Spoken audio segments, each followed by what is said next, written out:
The galaxy was a fractured expanse, dotted with dying stars and crumbling civilizations, each clutching the remnants of glory and myths of forgotten powers.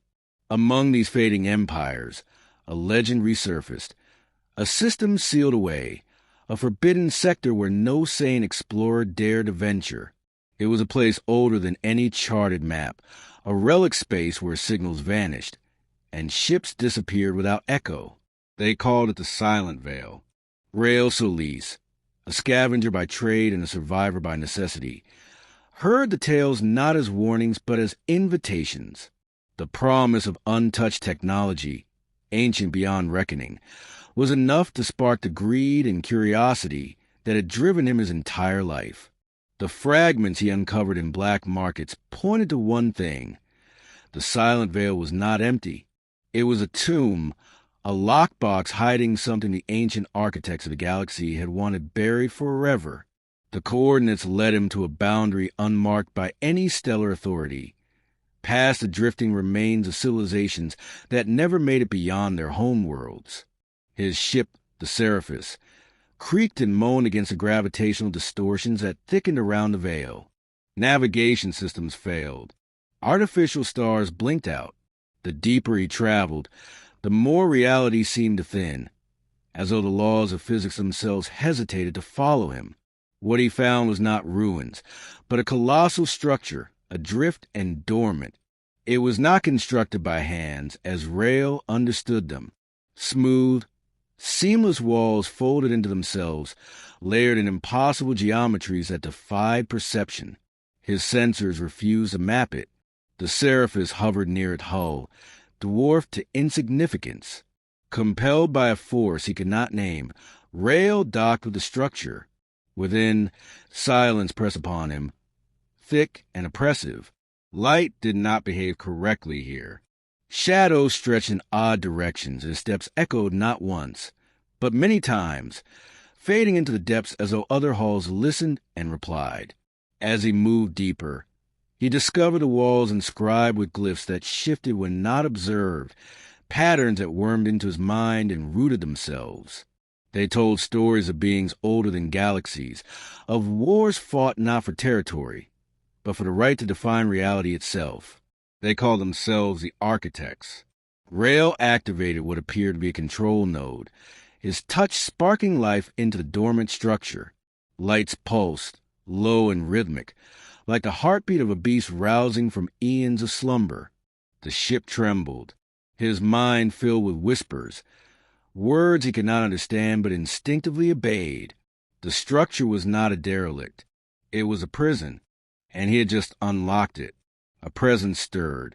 It was not bound by form, not constrained by the linear flow of time. It pressed into Rael's thoughts, flooding him with visions of its imprisonment, of the beings who built the veil to contain it.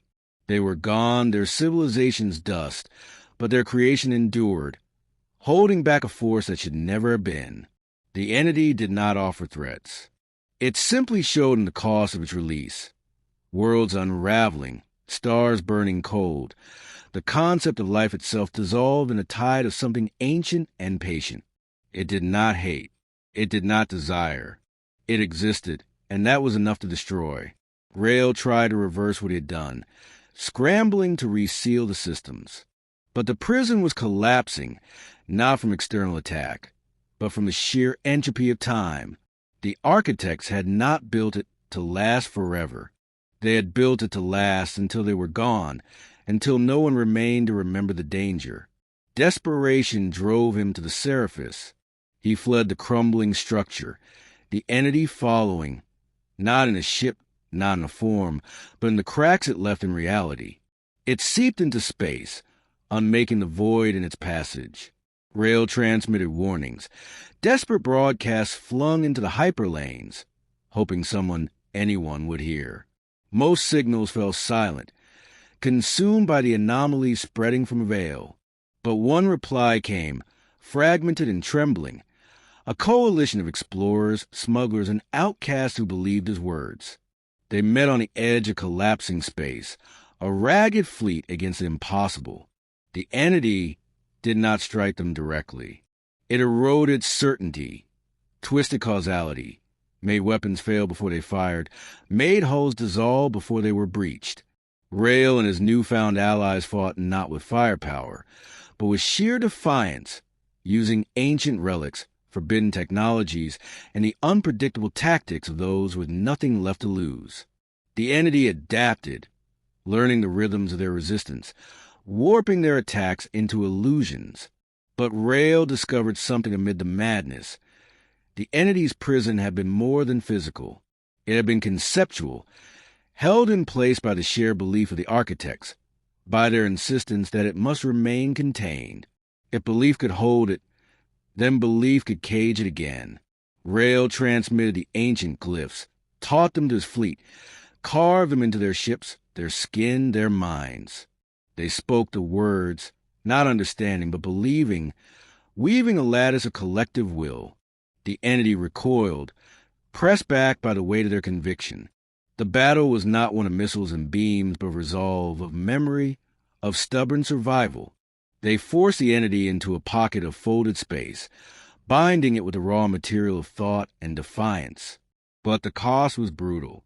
The fleet shattered. Worlds near the veil crumbled.